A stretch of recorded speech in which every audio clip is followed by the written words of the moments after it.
di kelurahan, dia sampai standby di situ. Dia pengen masyarakat itu terlayani. Tidak hanya menyentuh di program perekonomian, pendidikan, kesehatan, saya rasa semua sudah merasakan dampak dari kepemimpinan beliau.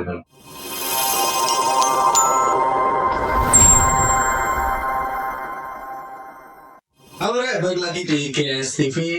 Gimana kabarnya teman-teman, dulur-dulur konco-konco Surabaya? Semoga baik-baik saja di rumah. Dan hari ini kita akan membahas tema yang sangat luar biasa. Bagaimana fenomena pilkada, demokrasi khususnya di kota Surabaya, ini mengalami sesuatu yang belum pernah kita temui sebelumnya.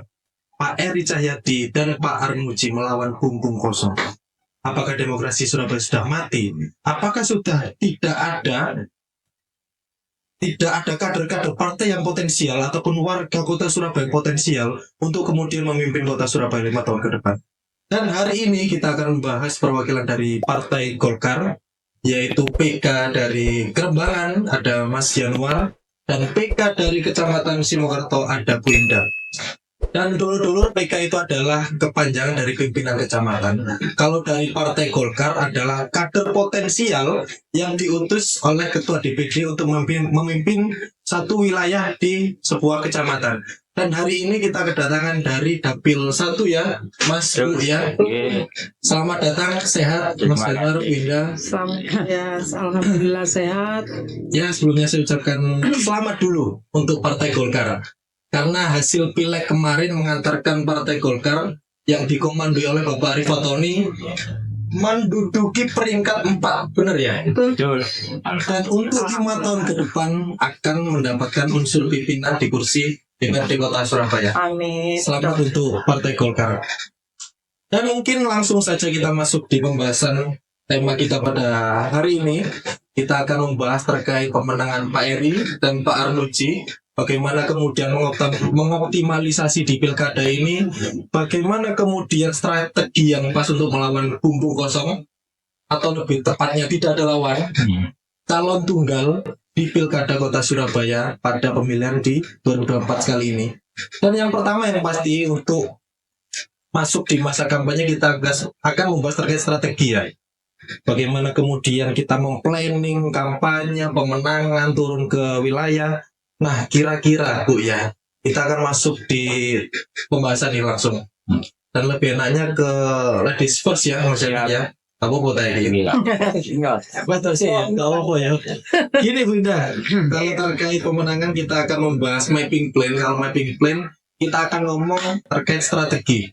Lah ini kira-kira strategi yang pas untuk pemenangan Pak Eri Armuji di Dapil 1 atau lebih khususnya di Simokerto, bagaimana Bu yang pas, yang cocok kira-kira Bu? Terima kasih untuk pertanyaannya. Untuk strategi utama adalah yaitu mengedukasi masyarakat betapa pentingnya pemilu untuk pilkada di tahun ini.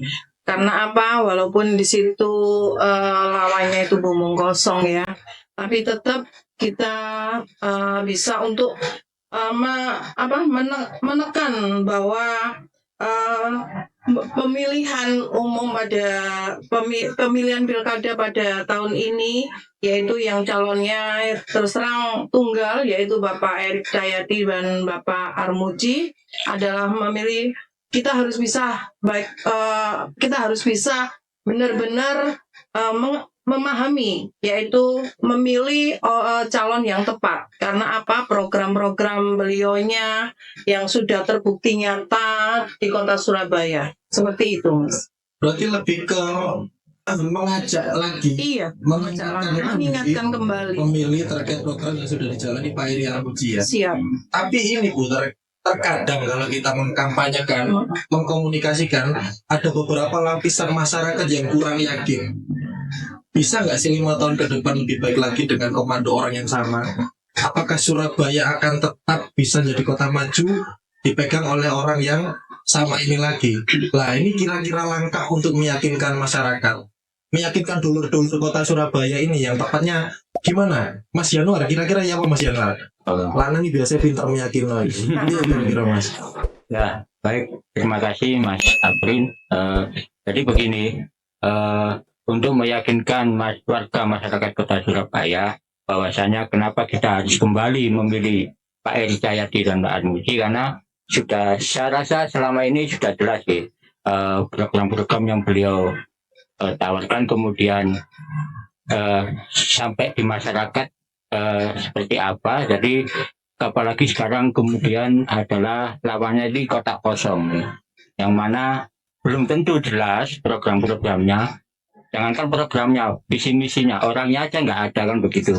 Kalau kemudian Pak Eri Cahyadi dan Pak Armuji selama 5 tahun ini, saya rasa dampak kepada masyarakat Kota Surabaya lewat kepemimpinan beliaunya, saya rasa sudah cukup baik, Mas ya. Bagaimana kemudian program-program tidak hanya menyentuh di program perekonomian, pendidikan, kesehatan, saya rasa semua sudah merasakan dampak dari kepemimpinan beliau. Salah satu contoh pembangunan juga masih dilakukan di kampung-kampung di pelosok Surabaya. Kemudian di bidang pariwisata kita juga kebetulan di wilayah kami Kerembangan sudah tertata, sudah eksis lagi, yaitu Kota Lama, yang kemudian dampak ekonominya juga bisa dirasakan oleh warga sekitar di Kerembangan seperti itu. Jadi itu contoh-contoh kecil selama ini program-program dari Bapak Eri Armuji sudah nyata di masyarakat. Sehingga menurut saya di sini kita mengajak kepada warga masyarakat Kota Surabaya, khususnya di wilayah kami di Kerembangan, kami juga bekerja dengan tim di bawah kami di Golkar. Itu kan selain pimpinan kecamatan ada juga pimpinan kelurahan, Mas, yang sehingga disebut dengan PL di wilayah masing-masing. Kebetulan di Kerembangan itu ada 5 kelurahan, sehingga kami dengan PL di 5 kelurahan terus mengajak kepada masyarakat sekitar untuk memilih Pak Eri Armuji untuk kembali maju, untuk kembali memimpin Kota Surabaya 5 tahun ke depan, seperti itu. Ya, berarti artinya mesin partai di akar rumput ini melalui PK dan PL sudah panas ya, Mas Bu ya. Sudah bergerak untuk kemudian mengingatkan kembali bahwa program Pak Eri Armuji ini sangat efektif untuk warga Kota Surabaya, khususnya di Kerembangan dan Surabaya. Tapi ini, Mas, kalau ngomong pilkada, ngomong pesta demokrasi lebih khususnya, namanya apa namanya nih ya, kontestasi, harusnya ada resistensi, harus ada 2 pendapat atau lebih yang untuk kemudian dinilai warga Kota Surabaya. Jadi dulur-dulur ini bisa menilai paslon 1, 2, 3 atau lebih, agar kemudian mana yang layak untuk memimpin Kota Surabaya 5 tahun ke depan. Tapi ini fenomena pertama kali dalam pesta demokrasi di Surabaya ada satu paslon. Hanya ada satu paslon. Lah ini kemungkinan besar dulur-dulur Surabaya, warga Kota Surabaya, antusiasmenya hilang. Wis kurang bersamakan untuk datang ke TPS. Nah ini kira-kira trik-trik apa yang kemudian bisa menggugah antusias dulur-dulur agar datang ke TPS ini, gimana kira-kira Pindah? Iya, untuk antusias pemilih untuk saat ini yang mana kita harus tetap mengingat kembali, membuat pemilu ini terasa sangat benar-benar penting bagi mereka. Jadi suatu misal gini, Mas, mengaitkan untuk masa depan mereka. Karena apa sih? Selama ini program-program Pak Eri dan Pak Armuji itu sudah mereka rasakan benar-benar. Jadi kenapa tidak mereka itu harus bisa bersemangat untuk memilih kembali beliaunya untuk 5 tahun ke depan. Selain itu, paling tidak kita juga harus mengkampanyekan secara positif dan kreatif. Jadi kita bisa melibatkan mungkin tokoh-tokoh masyarakat di sekeliling kita ya. Seperti halnya sudah terwujud banyak sekali kelompok-kelompok masyarakat seperti halnya KSH atau apa. Itu kan sudah merasakan program-program dari Pak Erik dan Pak Armuji selama ini yang benar-benar mereka yang tadinya itu gaptek akhirnya bisa pinter ya dengan IT, dan juga mereka pun istilahnya benar-benar menjadi tokoh di masyarakat mereka. Jadi benar-benar positif dari program-program Pak Wali atau Pak Erik Cahyadi pada saat kemarin. Kenapa tidak kita dengungkan kembali kepada mereka supaya bisa memimpin kembali di kota Surabaya. Itulah. Jadi cara pandang kita itu harus kita buka benar-benar agar supaya mereka itu bisa istilahnya menguatkan kembali masyarakat di sekeliling atau di sekitar kita. Dan apalagi disampaikan kita juga punya PL-PL di masing-masing kelurahan. Itu paling tidak bisa menguatkan kita untuk juga mencari para relawan untuk Bapak Erik Cahyadi dan Pak Armuji. Waduh, iya, PK luar biasa. Jadi selain hanya komunikasi dengan struktur partai PKPL, kita kudu merangkul Beda sama Sioner kudu merangkul Tokoh masyarakat setempat, entah itu KSA, RT, RW, ataupun tokoh agama di lingkungan sekitar ya.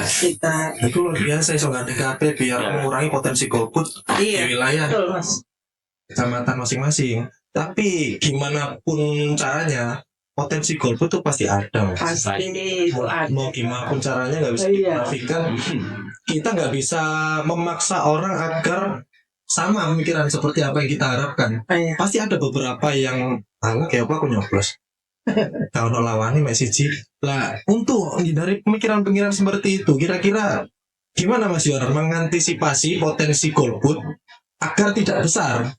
Kalau menghilangkan rasanya akan sulit, tapi bagaimana kemudian persentase golput di kota Surabaya ini bisa ditekan sedemikian rupa? Iya kira-kira Mas? Mencoba belajar dari pengalaman di pemilu 2024 kemarin. 2024. Oh yang pilih? Pemilihan umum kemarin Mas. Iya. Bagaimana di wilayah kami itu tingkat partisipasinya lebih baik daripada di tahun 2000 atau pemilih sebelumnya, sehingga ini saya rasa berkat kerja keras daripada teman-teman untuk kembali mengedukasi masyarakat bahwasanya hak untuk memilih dan dipilih itu sudah dilindungi oleh undang-undang, sehingga mari kita melaksanakan hak kita sebagai pemilih untuk kembali datang ke TPS, memberikan hak suara kita, karena ini suara kita itu menentukan arah kebijakan pemerintahan 5 tahun ke depan. Sehingga kalau kita tidak menyampaikan hak pilih kita, bagaimana kita kemudian kalau kemudian apa yang kita rasakan dalam kepemimpinan itu kurang baik,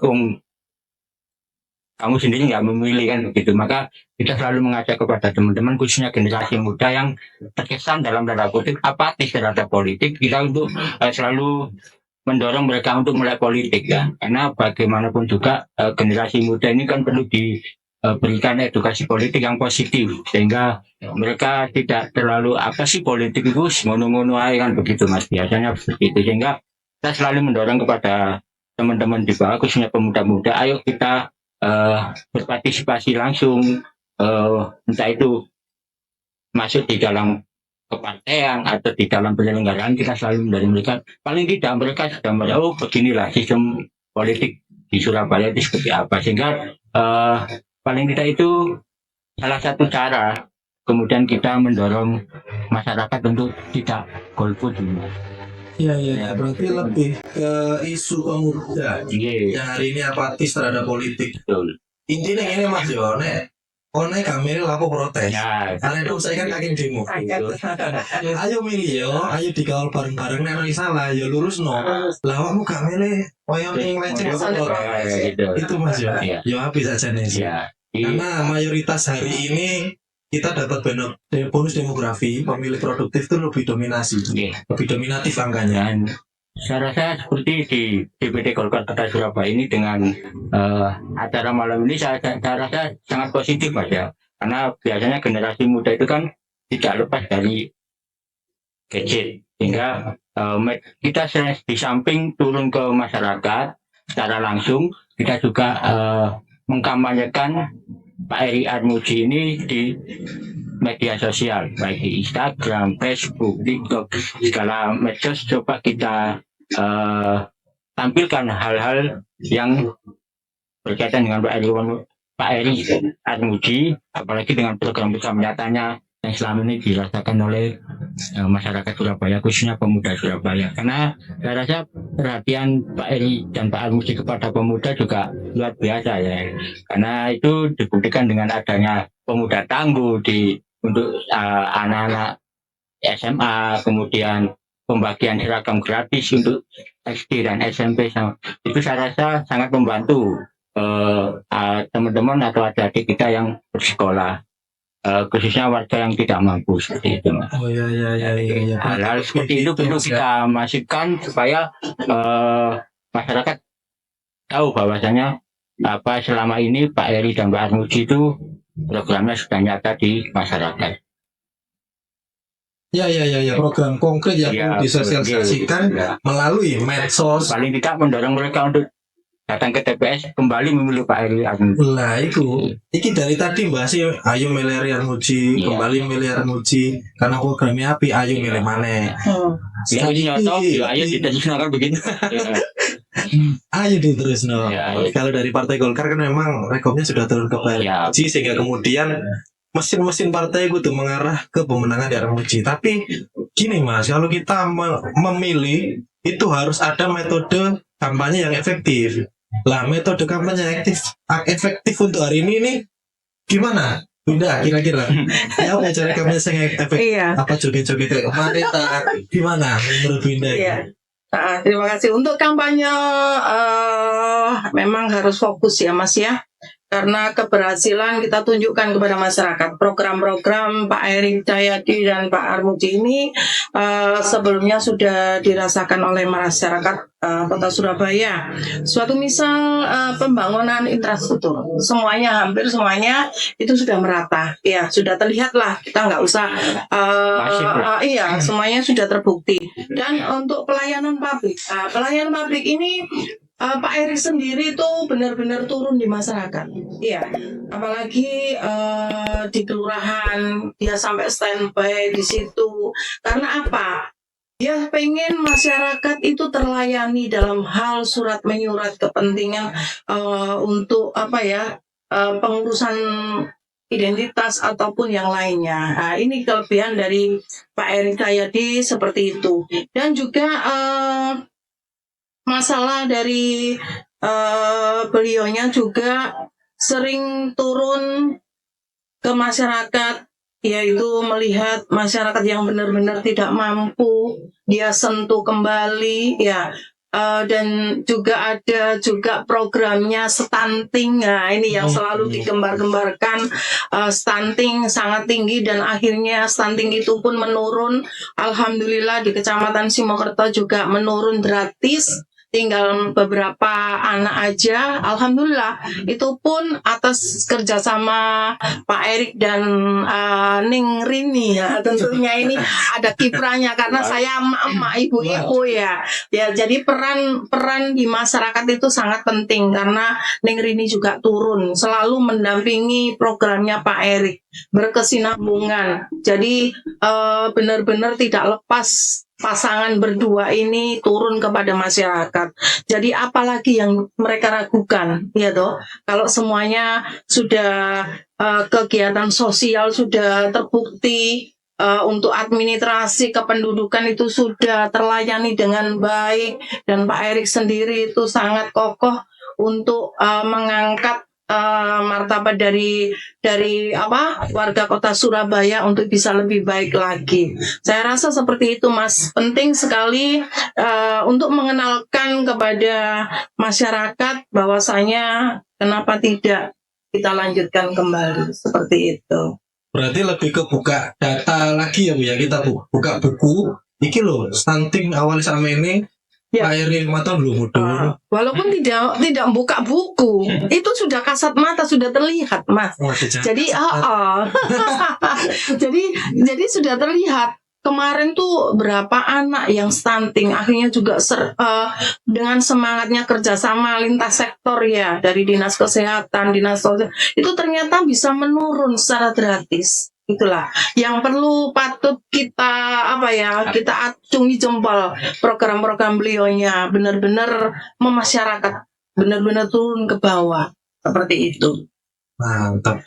Saya sepakat Bu, karena ya kalau kita lihat di media sosial, jenengan enom dulu medsos nih. Iya. Dulu ini api-api air. Kalau secara data kan udah kita perkuat lagi. Iya, bisa Nah, ini kan saya mewakili dulur-dulur konco-konco arek Surabaya, bahwa kemudian Partai Golkar hari ini kan pasti otomatis terus positif tok lah kalau Iya, benar. karena masuk di roda pemenangan untuk mengkampanyekan Pak Eri dan Armuji. Tapi nggak bisa dimunafikan, ada beberapa lapisan masyarakat Ya. yang masih alah lapo sih milih mana, alah gak usah lah, mending kosong. Itu pasti ada, sudah kita tutup mata, pasti ada seperti itu lah. Dengan adanya lapisan masyarakat yang seperti itu, dengan adanya dulur-dulur Surabaya yang tidak pro RJ, pasti akan timbul kritik, isu negatif, hoax, itu pasti sudah menyebar sekota Surabaya, bahkan bisa masuk ke konsumsi nasional. Kira-kira sebagai perwakilan dari Partai Golkar, gimana caranya Mas Yoner untuk menepis isu-isu negatif dari publik, terutama dari dulur-dulur warga kota Surabaya? Baik Mas, di dalam setiap kontestasi pemilihan umum atau pemilihan kepala daerah itu kan pasti ada ya, ada yang pro, ada yang kontra gitu kan, seperti itu. Jadi saya rasa itu hal yang wajar, makanya kemudian kita mendorong kepada teman-teman daerah, tim di bawah, kemudian untuk mengkampanyekan kembali Pak Eri Cahyadi dan Pak Armuji, sekalipun lawannya adalah kotak kosong kan, kemudian yang dikhawatirkan nanti akan kemudian menurunkan tadi angka partisipasi masyarakat, sehingga kalau kemudian ada yang pro dan kontra, kemudian ada yang memilih kotak kosong, kan bagian dari dinamika kan, bagian dari proses demokrasi yang harus kita hargai. Oleh sebab itu kita sebagai pimpinan kecamatan Partai Golkar yang diamanai oleh DPD Golkar untuk mengkampanyekan Pak Eri Armuji terus bergerak masif di bawah, seperti itu, untuk menepis isu-isu negatif terkait selama ini yang sudah dijalankan oleh Pak Eri Armuji dengan program-program nyata yang saya rasa seperti yang tadi saya sampaikan sudah terasa langsung menyentuh ke masyarakat dari skala bidang, baik kesehatan, pendidikan maupun perekonomian. Berarti secara nggak langsung ini kader Partai Golkar dari atas sampai lapisan terbawah pun siap ganti vaksin ya Sarah. Kalau virus ate melbu siap nepis biar kembali kemudian ke jalur yang benar. Kan gitu ya. Oke, dulur-dulur, kita sudah sejauh ini. Sebelum masuk ke pertanyaan terakhir dan closing statement dari Mas Yanor dan Bu Indah, mungkin saya perlu apresiasi dari Partai Golkar ini luar biasa. Sosok yang ditampilkan bukan kemudian hanya figur yang duduk di kursi DPRD, tapi dulur-dulur yang ada di wilayah pemangku kecamatan, yang tahu, yang bergesekan langsung dengan grassroots secara langsung. Jadi tahu kondisi wilayah kecamatan, khususnya Kerembangan, kemudian Simokerto, dan nanti kita akan ngerunning 31 kecamatan akan kita ratakan. Semoga waktunya ada dan semoga dulur-dulur kecamatan ini bisa hadir agar kemudian tahu setiap kondisi wilayah kecamatan seperti apa. Dan baik, yang paling penting adalah ayo podo teko dulur-dulur, jangan sampai golput. Urusan milih ya kembali lagi ke dulur-dulur Surabaya. Jadi gini Mas Januar dan Bu Indah, untuk closing statement mungkin monggo diajak khususnya warga Kerembangan, warga Simokerto, ya apa caranya gunakan hak pilih, yang penting ojo golput, guys. Monggo diajak, kemudian ya apa caranya untuk memastikan dulur-dulur Kerembangan dan Simokerto ini hadir di TPS. Ya apa caranya sok mengangkat data golput turun, monggo langsung disampaikan, dan harapan juga piye dan disaksikan oleh PL-PL-nya ini. Karena Simokerto menyaksikan ini ketua PKN saya ini. Monggo. Bunda dulu. Terima kasih Mas Tabin. Ya, ayo dulur-dulur pusat kecamatan Simokerto pada khususnya jangan sampai golput. Datang, ayo beramai-ramai, berbondong-bondong ke TPS masing-masing di tanggal 27 November 2024. Ojo lali ya rek ya. Ojo golput, pilihin sing tepat. mung sebumbung kosong. Lek aku milih nih tetep rek nomor 1 pilihanku. Ojo lali ya. Dulur-dulur PL tetep turun ke masyarakat door to door untuk menyampaikan berita yang sangat penting ini. Matur nuwun. Mantap, lanjut Mas Januar. Baik, terima kasih buat dulur-dulur ke warga masyarakat Kecamatan Kembangan. Jangan lupa tanggal 27 November kita kita merayakan pesta demokrasi dengan pemilihan kepala daerah, pemilihan wali kota dan wakil wali kota Surabaya. Ayo gunakan hak pilih panjenengan semua, jangan sampai golput. Kita rame-rame datang ke TPS untuk memilih Bapak Eri Armuji karena selama ini programnya sudah nyata. Iki wis nyoto, yo ayo diterusno. Ojo lali nomor 1 Eri Armuji. Iki nyoto ayo terus. Cari ini Golkar tadi. Ya itu dulur-dulur, yang penting utamanya jangan sampai golput. Ayo podo teko tanggal 27 November 2024.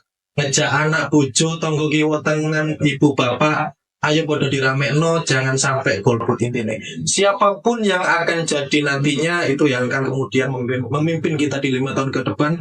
Siapapun nantinya akan jadi wali kota, mau nggak mau kita harus patuh dan taat untuk kemudian mengikuti aturan yang sudah ditetapkan. Jadi pilihan kembali ke dulur-dulur warga kota Surabaya. Sing penting siji rek, ojo sampai golput. Wis iku tok. Matur nuwun Mas Januar, Bu Indah sudah hadir pada hari ini.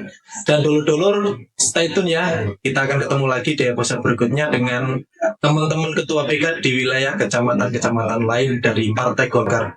Matur nuwun wis ngono dari aku. Terima kasih. Sampai jumpa. Matur nuwun. Sami-sami.